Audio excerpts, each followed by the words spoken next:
చంచలమ్మ అయితే కార్తికేయ పేరు మీద హోమం కాల్చుతూ ఉంటుంది. ఆ టైంలో చంటిని అయితే సత్యవతి తీసుకొని వచ్చి హోమంలో కూర్చోబెడుతూ ఉంటుంది.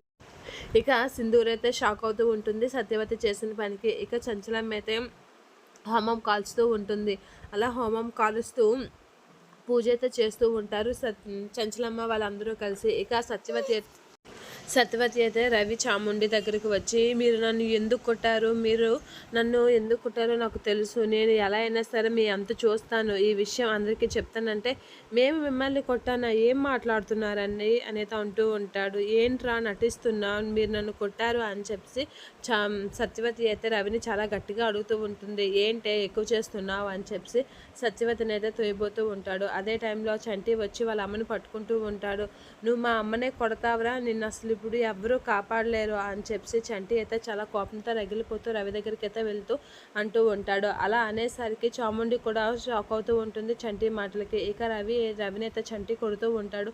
అలా కొట్టగానే చాముండి ఏంట్రా అని గట్టిగా అంటూ ఉంటుంది. నోర్మోయ్ అని చెప్పి గట్టిగా అంటూ ఉంటాడు చాముండి వైపు చేయి చూపిస్తూ చంటి. అలా చూసేసరికి చాముండి షాక్ అయి అలా చూస్తూ ఉండిపోతూ ఉంటుంది. ఏం మాట్లాడకుండా ఇదవుతూ ఉంటుంది.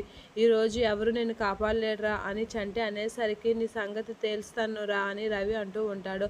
ఇలా వాళ్ళ కాసైతే చాముండి కంగారుగా పరిగెడుతూ ఉంటుంది. ఇక అదే టైంలో రవిని కొడుతూ పూజకాస్ అయితే చంటి తీసుకుని వెళ్తూ ఉంటాడు. ఇక చంటి అయితే రవిని కొడుతూ ఉంటాడు.